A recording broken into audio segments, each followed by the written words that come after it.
Bonjour, aujourd'hui on va traiter un exercice concernant la charge d'un condensateur sur les dipôles RC. D'abord, sans tarder, je vous lis l'exercice. On réalise le montage expérimental représenté dans la figure ci-contre. Voilà la figure. Constitue un générateur idéal de tension de force électromotrice E est égal 9 volts, un condensateur de capacité C0 et un interrupteur K. On ferme l'interrupteur K, l'instant T est égal à 0. Le circuit est désormais traversé par un courant d'intensité I de T, c'est-à-dire I varie en fonction de temps, comme l'indique le graphe de la figure ci-contre. Première question, représenter sur le circuit les tensions UR et UC. D'abord, le courant électrique sur deux pôles positifs du générateur. Le conducteur ohmique et le condensateur sont des récepteurs électriques. Donc, ils sont, la flèche doit être de sens opposé de courant électrique. Voilà, comme ça.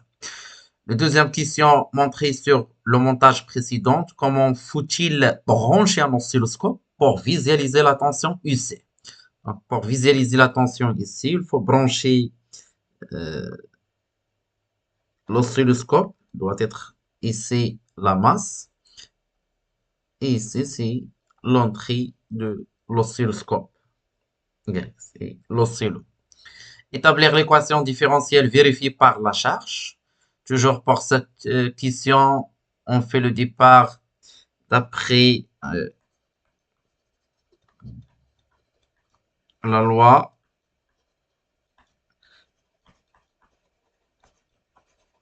d'additivité des tensions.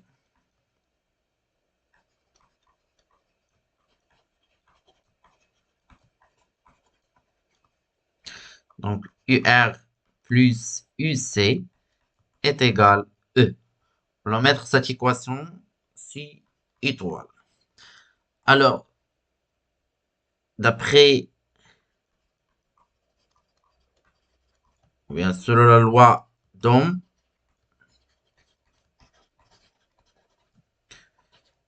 UR est égal R fois I. Or, I est égal la dérivée de la charge par rapport au temps.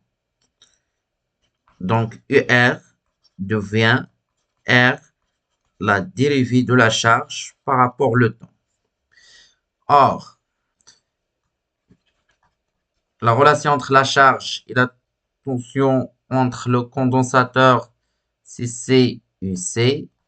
Donc, UC est égal la charge sur la capacité d'un condensateur. On remplace dans étoile.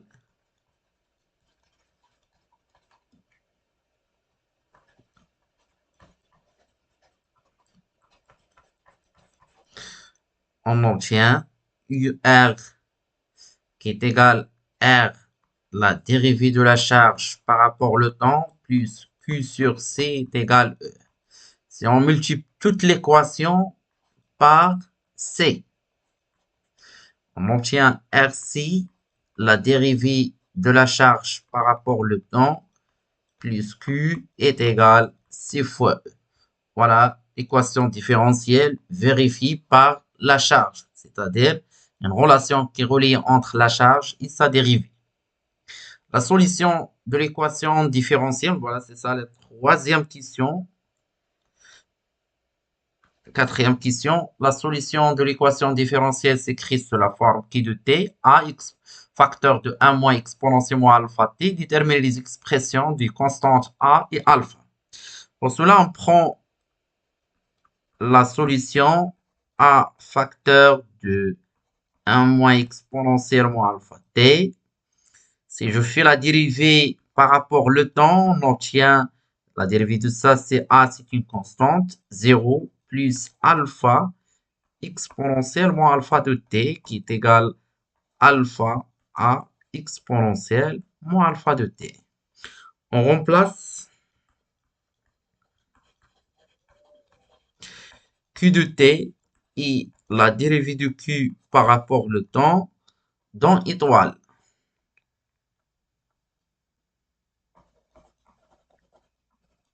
dans l'équation différentielle, pardon.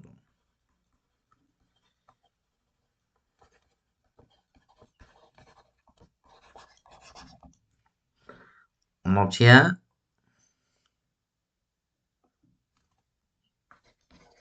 RC facteur de alpha A exponentiellement alpha t plus A facteur de 1 moins exponentiellement alpha t qui est égal CE.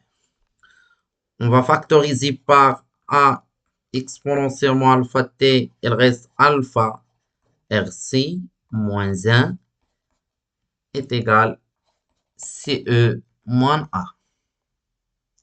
Bien sûr, pour que cette équation est vérifiée, il faut que alpha RC moins 1 est égal à 0 et CE moins A est égal à 0. C'est-à-dire, alpha est égal à 1 sur RC et A est égal à CE. Donc, finalement, on obtient la solution de l'équation différentielle qui de t est égal, c'est CE facteur de 1 moins exponentielle moins t sur RC.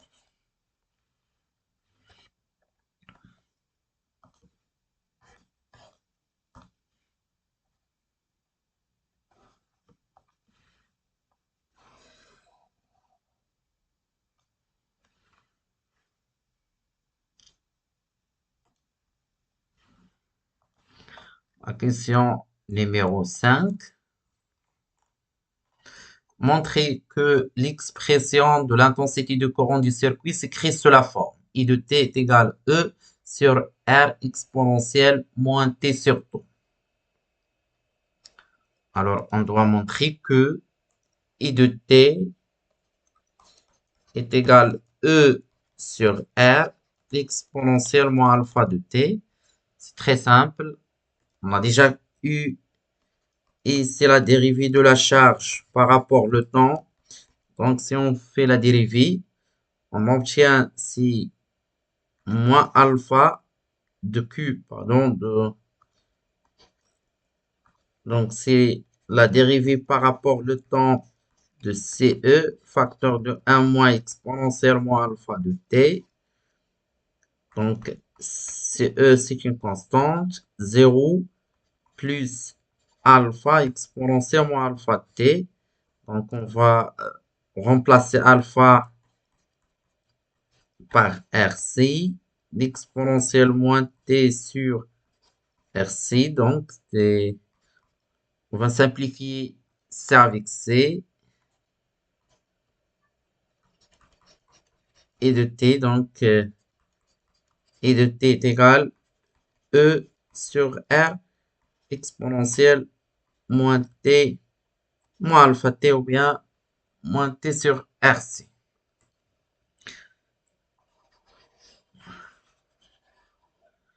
Voilà. Alors, sixième question, déterminer graphiquement la résistance R et la capacité C0. Graphiquement, il faut trouver d'après le graphe. Donc, pour R, on a I à l'instant t qui est 0. Donc, à l'instant t qui est 0, voilà la valeur, c'est I max, voilà c'est I0, qui est égal à 2 milliampères. On revient à notre expression.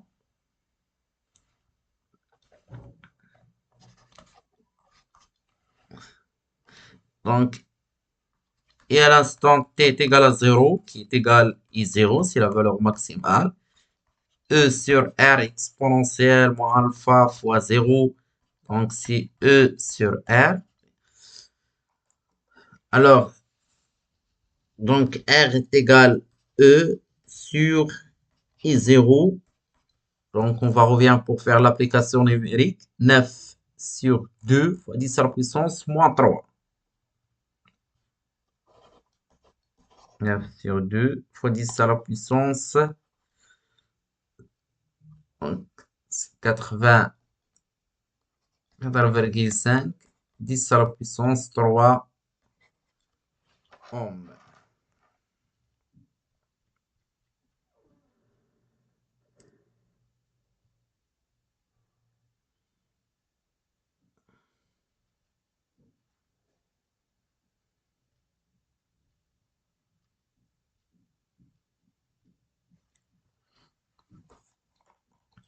Donc pour 6 zéros, on doit, euh, 6 zéros, on obtient à partir de la constante de temps, taux, qui est égale RC.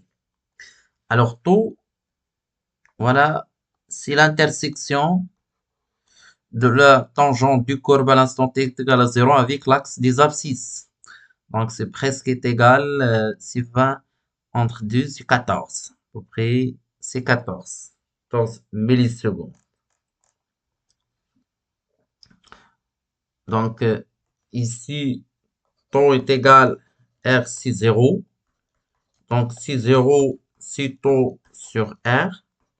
Taux c'est 14 fois 10 à la puissance moins 3 sur 4,5 fois 10 à la puissance 3. Alors c'est un peu l'application numérique. Bref, c'était 3,11 fois 10 à la puissance moins 6. Donc c'est 3,11 microfarad. Voilà la valeur de temps. Donc ici, on peut,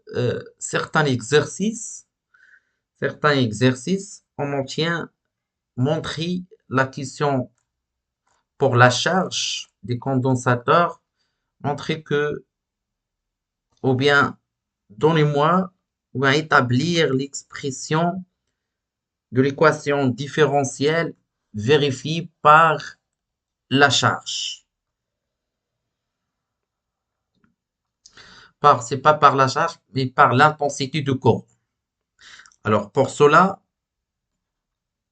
on fait toujours d'après l'équation ou bien la loi d'additivité de tension. UR plus UC est égal E. Donc, UR c'est R fois I plus UC c'est Q sur C qui est égal E. Donc, pour avoir I, il suffit de faire la dérivée de cette équation. L'équation différentielle, c'est une équation qui relie entre un grandeur et sa dérivée. Vous avez ici I, on obtient, il faut avoir dans l'équation la dérivée de I.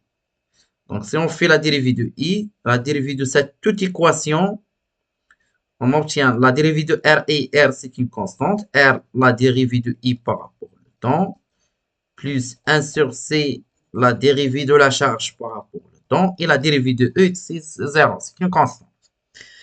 Donc, voilà, c'est R, la dérivée de I par rapport au temps, plus d de Q sur d de T, c'est I. Donc, voilà, c'est I sur C qui est égal à 0. Si on multiplie par C, on obtient RC, la dérivée de I par rapport au temps, plus I est égal à 0. Voilà l'équation différentielle vérifiée par le I dans le cas d'un charge des condensateurs. C'est la charge des condensateurs.